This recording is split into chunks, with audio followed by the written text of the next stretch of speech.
Hello seekers of 8-bit fun, and welcome back once again to the joys and the tranquility of Commodore Corner here on YouTube. I am the Retro Bear, and we are once again perusing that area of enjoyment, the place of tranquility and happiness just round the bend from Spectrum Street and over the road from Amstrad Avenue. Yes, it is Commodore Corner with another episode. So last episode we did some Hit Squad games, and I'm very pleased to say that this week we are doing exactly the same again. 6 more Hit Squad games from my collection to run through and give you my honest appraisal. And the honest appraisal being that I'm playing these games nearly 35-40 years after they originally came out, and I'm appraising them as I would do now, and thinking about how me back then would have played them as well, and what my opinions would have been, so we can basically filter out the good stuff from the bad stuff. And it's I would say mostly good stuff this week. It was mostly bad stuff last time around, but that's how it is. They can't all be classics, and don't forget, not necessarily a classic on the Commodore 64. It may be a good version elsewhere, and I know for a fact probably a couple of these games this week, although I keep saying this week, this episode, are likely to be better on other systems. But that's how it is. They can't all be winners, can they? So thank you very much indeed for tuning in. If you've not seen Commodore Corner before, I play original games, original software on original hardware. Yes, I can play emulation, which there is absolutely nothing wrong with, and I will say that once again. I say it every single episode. It's just that I choose to do it the old-fashioned way, if that is such a thing. Can I say that? Yeah. Thank you. Yes, we do it how it should be done. But I appreciate it's much easier to do with emulation, and if that's what you want to do, that's great. I have a lot of original games. I'd like to play those in the original fashion. So what we got for you? 6 hit squads. We do love a bit of hit squadding here on Commodore Corner. We've done quite a few of these. However, this will be, I'll move on to something else and run through my entire Hit Squads collection. I'll save some others for another time. We'll do something else next episode. So what we got today for you? Well, we'll keep it same format as last time. We'll show you the games, then we'll show you the footage with my opinions, and then we'll come back for a roundup at the end of it. So we're going to be showing you today Enduro Racer, which, possibly in converting the impossible. We shall have to see. Then we've got Green Beret. Why have we got a lot of glare on this? Let's turn that around. There we go. Green Beret. That's better. See the game rather than me. Just in case we were blinded by the light, Enduro Racer is the first one. There we go. I got it wrong. Next up, we've got Quartet. Now, that's a game which you don't see and hear an awful lot about. I'll tell you about it in the video, but there's a bit of a, not a rarity, but you don't see that one all that often. Many of these I'm showing them rare. Then we got Rampage, which thankfully isn't based on the recent film 2000, whatever it was, with The Rock. Be a lot better if it was. We then got a bit of Trivial Pursuit. Hey, there's a nasty crack in that, isn't there? I'll have to replace that one. Got to replace some of these cases. I've got a big pile of empty cases to replace all these. But then finally we're going to take a look at an all-time classic. People love this series. I'll talk about it here. You'll get my opinions as to why I'm not entirely overly enamoured with this one. It's Wonder Boy. There we go. So those are the 6 games that we're going to play this time around. There we go, in glorious Fanovision. And I've broken that one even more than I've done before. Lucky that had a crack in the case anyway. I always drop these things during Commodore Corner. Anyway, let's roll the footage. Let's see what these games play like. You'll hear my voice, you'll see the footage, and then we'll come back here and we'll talk about what we've seen. Right, so let's go with Enduro Racer. This is a conversion of a giant hulking arcade machine, which basically was a giant bike mounted to the front of an arcade cabinet. And as you can see, this is nothing like it. This is very green, isn't it? We see a lot of greens and browns. I know what people are going to say. Oh, yes, Commodore 64 green and brown. Blah, blah, blah, blah, blah. Okay, that's what it is. And this is very much out of that page of that book. and it's pretty awful, isn't it? I mean, man, go and do yourself a favour, go and have a look at the original arcade on YouTube somewhere, I'm pretty sure it's it, and then just see how this game compares to it, because it doesn't. It's atrocious compared to other versions of the same game. The Spectrum game was very well drawn. One thing I love about the Spectrum game is the graphics were very well drawn.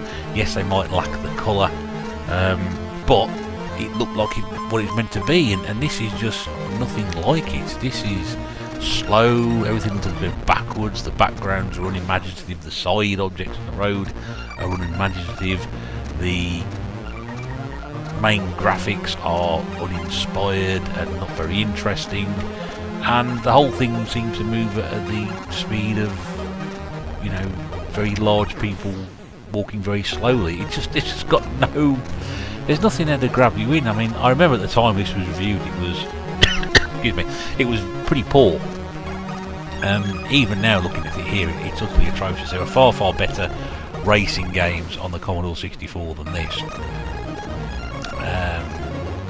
And we've played a few turds already, haven't we? We played Chase HQ and WEC Le Mans, and it just seems to have a mind of its own. It's just not a particularly good game, and yeah, there we go. Not a favourite at all, and you're not going to be running back and playing this one an awful lot. This is pretty rotten. So on we go with the next game, and this is an old classic, 1986 conversion for the Commodore 64 of a vintage arcade game. You may know it better, console viewers, as Rush and Attack. This is Green Beret on the Commodore 64, and as you can see, it's not an awful lot to write home about, but it's fast and furious, and there's an awful lot going on. You are running left to right and occasionally back right to left, and not doing that by falling on and getting touched or shot at or stabbed by other soldiers. You don't have an awful lot to start with. You've got a little knife, which doesn't give you an awful lot of hit space, and then you are able to pick up other weapons as you go along. As you can see here, I've got some sort of gun. It may be a flamethrower, now I think it's a gun. And you can pick up a flamethrower a bit later on. And yeah, it's all a bit, well, messy, I suppose, isn't it? I mean, the graphics are reasonable, the backdrops are fair, and I'm not sure the colours are the greatest in the world, to be honest with you. But yeah, there we go. That was game over. We'll have another go at it. But this game has a reputation for being incredibly difficult, and this one is absolutely, this version is absolutely no exception to the rule. It is incredibly tough to play, and you will be pulling your hair out in general frustration. How I managed to make it past the end of the first sort of bit here? Yes, I have. I've done that before. Whether I recorded it here, I can't quite remember, but it's. I said about Rick Dangerous a couple of episodes ago that is a game you can learn the patterns and know what to expect, and you'd lose lives along the way, but generally speaking you'd work your way through it and find out and get things right. This one here, there doesn't appear to be many sort of patterns along the way. You have to, it's real trial and error. Images appear from all over the place, and I mean there, for example, stuck between two people like that, unless you've got the reactions of a cat to turn around and get both of them, it's very, very difficult. And they just keep running. Sometimes they will shoot at you, sometimes they won't. They just keep running at you. You've got to keep going as quickly as you can from left to right without being shot, run into, stabbed, hit by anything, poisoned, you name it. It's incredibly difficult. Sometimes it's more by luck than by judgment. This isn't a bad run. Believe me, this is one of the better runs that I had. There we go. Is that the end of the screen? It should be. What happens now? Oh, there's a truck coming. Oh, I thought it was going to run me over then. There's more people. Where's he come from? Damn it. And that happens an awful lot. It's game over. So that's Green Beret. It's incredibly tough, but it is a bit of a classic. So we move on to Quartet, which is a game I never played in the arcade, a game I never really heard of before.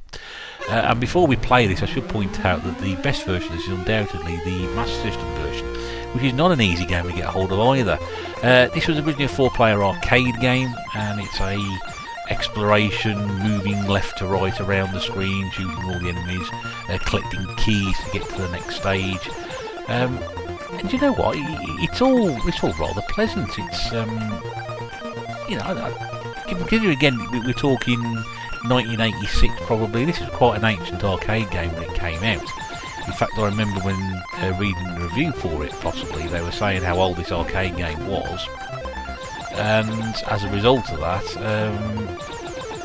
it was an average conversion. But I don't know.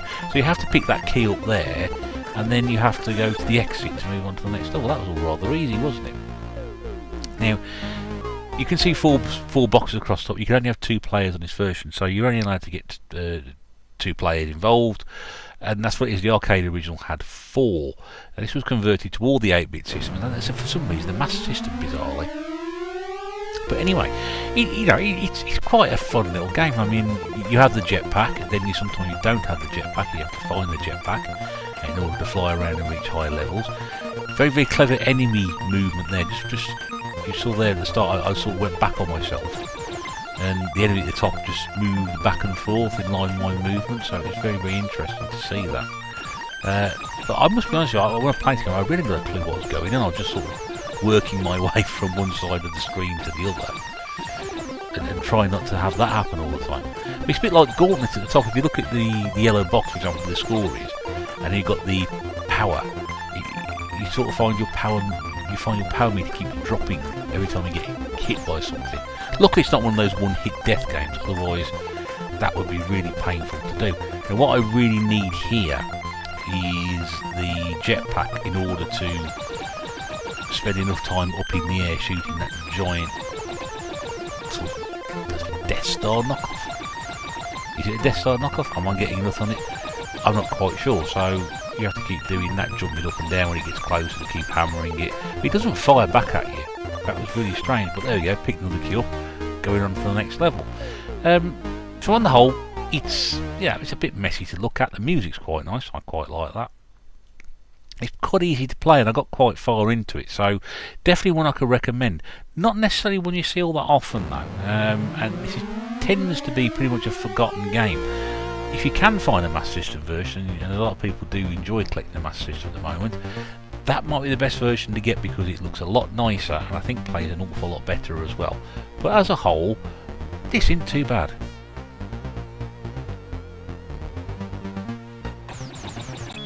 We now move on to some monster action, and we are playing Rampage, the classic 3-player arcade game, which again I've never played originally. And I think when I saw this come out when I was younger, I really wanted to play it. I thought, I really want to play this. We've got giant monsters, giant ape, a giant lizard and a giant wolf.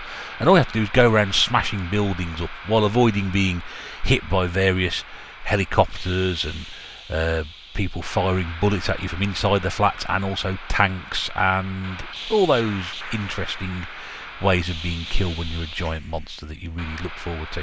And the idea is just to climb inside the buildings and destroy them so they can crumble into the ground. By doing that, you clear the screen and move on to the next one. Now, what I have a real problem with this game is the control method, because it is absolutely at times infuriating to jump on the side of a building and stay on there. I'm playing as the ape, which is currently the brown object now going at the side of the building on the right hand side. Like I said, I really enjoy this, but the problem is it's just very, very difficult to get on to the side of the building, and sometimes you find yourself falling off. Sometimes you can't quite find the right pixel to get onto and climb up, so it's a bit tricky at the best of times. But it's really enjoyable fun, and I have to say probably that this will be my recommendation for this episode of Commodore Corner, because it's a fun little game. I've played it on other systems. I've played it on the Spectrum. I've played it on the Master System. And they're all really enjoyable in their own ways. This one, I suppose, really, again, maybe the quality of the recording isn't all that good, but it does look a bit on the rough side, doesn't it? And there's a real lack of definition and detail in some of the characters. When you destroy a building, you need to get off there as quickly as possible, otherwise if you go down with the building it will take some energy away. You can see the top of the screen there. My character, the ape, is called George, and there you got a little damage meter as well, so we're going quite well. We're destroying a few buildings along the way, Again, but like I said, sometimes the controls do let it down. I'm struggling here to try and hit that yellow block there. I've now moved on to the blue build. There we go, just enough like that to get that one off there. That'll come crashing down. And yeah, it's quite good because at the end, if you do run out of energy or you do end up being sort of killed, you revert back to being a little man, which I think the idea was that all these monsters were actually humans and then turned into little humans and then turned into giant monsters or something like that. Anyway, I can't quite remember. But it is a bit of a classic. It's probably repetitive as well, and I think that may be a fault of the original game. But sometimes you do find that is it. It's not the fault of this particular conversion. It's just the fact that you've got a very, shall we say, average game, which then leads to a fairly average conversion. Sometimes the conversions can be better than the original game, but we don't. Here, I think probably they're about par, and I think this game is about as good as you can get. It's just good bashing fun. There's no real strategy or mentality or tactic to it. Just destroy as many buildings as you can and get as far as you can without being killed. And there we go. So this is very much our recommendation of the week for you on Commodore Corner. This is Rampage.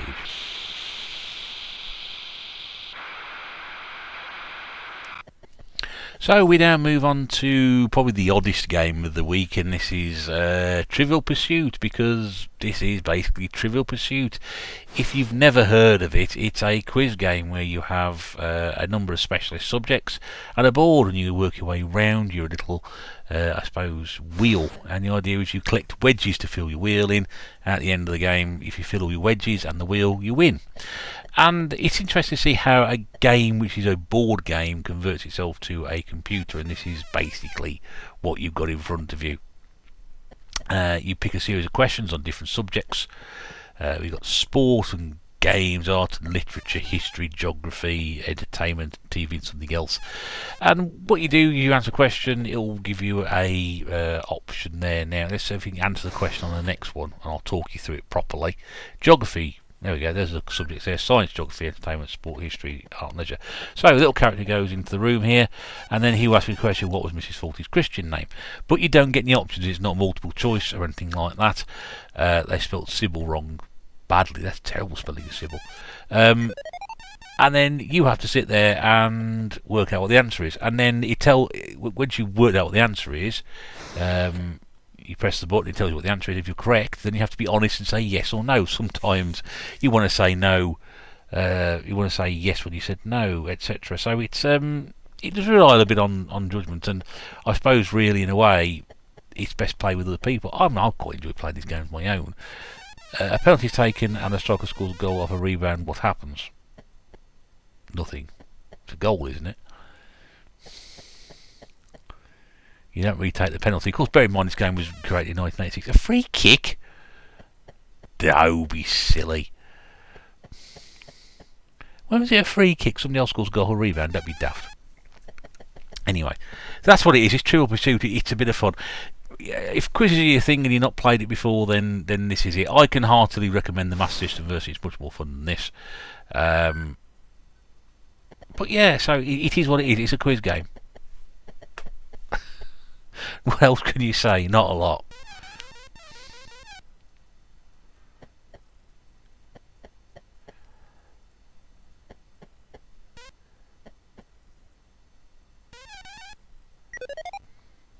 And so on to the final game of this episode of Commodore Corner. We now take you through Wonder Boy. Oh dear. Yeah, I mean, again, this is not fantastic to look at, is it? Again, this may be to do with the recording, which was not up to the usual standards that I have on previous episodes.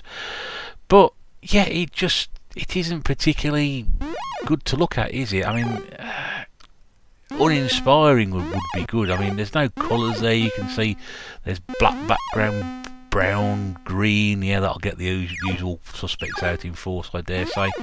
It's just not. You know, when I think of Wonder Boy game, I think of games full of colour and quality cartoon graphics. This has neither. It's really quite disappointing. I remember at the time it reviewed very, very badly. C64 were particularly scathing about it, and it's hard to believe that this game, No vitality. What happened there? Just landed on a platform, didn't I? Do I land on the platform? Do I jump over the platform? No. Okay, I can land on the platform. Strange. I remember it reviewed very badly, and it's strange to think how a game which did review like that went on to have the success that it did do, and other games, and there are better games in the Wonder Boy series than this one.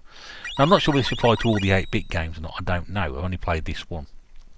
But I was distinctly unimpressed with this as well. I thought it looked bad, I thought it sounded pretty bad, and generally speaking, it's pretty basic stuff, and it doesn't really fit in with the other Wonder Boy games I've seen and played either.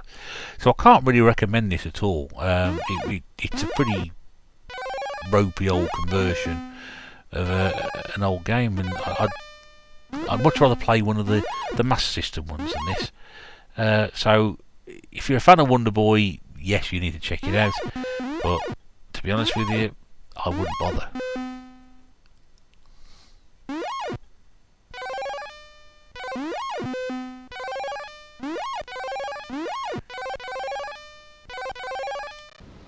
So there we go, and as I think you'll agree, a pretty, on the whole, balanced edition of Commodore Corner, but some really strange and rather bizarre games. Let's take them one by one. Enduro Racer.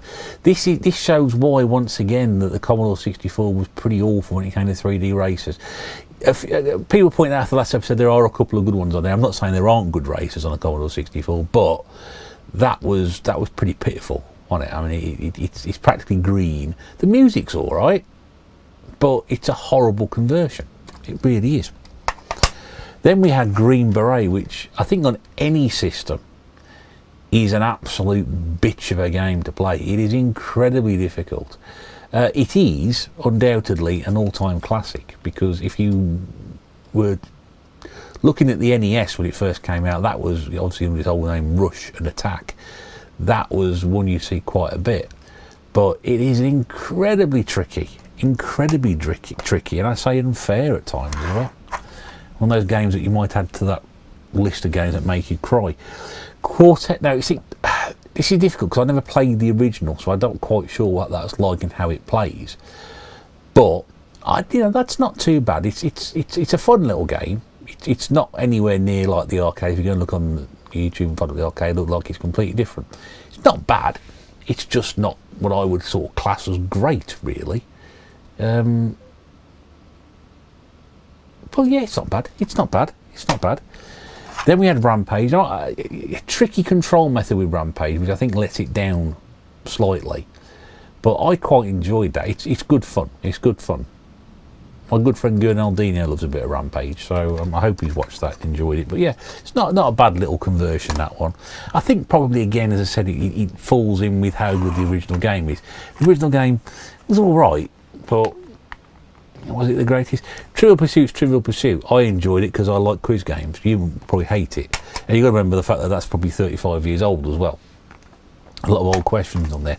And finally, Wonder Boy. And that, from the initial beginning of playing that game, I failed to see how the series went on as it did and as revered as it did. I know I had briefly played some of the other Wonder Boy games. I should play more of them. But this one puts me off because it's just not great. I don't know. But there we go. So there we go. Those are our 6 games this week. I'm doing that one in case I drop them again. Enduro Racer, Green Beret, Quartet, Rampage, Trivial Pursuit, and Wonder Boy. So yeah, let me know what you think in the comments below. Like I said, next time round we'll do some other different games. We've got plenty of others to choose from. So I will dig out some other from the far depths of the Commodore catalogue. There's quite a few to go through. I've got somewhere between 400 and 500 physical games, so there's quite a bit to get through at some point anyway. If you have enjoyed that, don't forget to let me know. Please comment below, and keep your eyes open, peeled for the next episode of Commodore Corner coming sometime in the future. But thanks for taking a stroll down me. Let's take us there. Thanks for taking the stroll with me down Commodore Corner. I hope to be accompanying you once again in the near future, but until then, this is the Retro Bear saying thanks for watching, and I'll see you soon. Bye for now.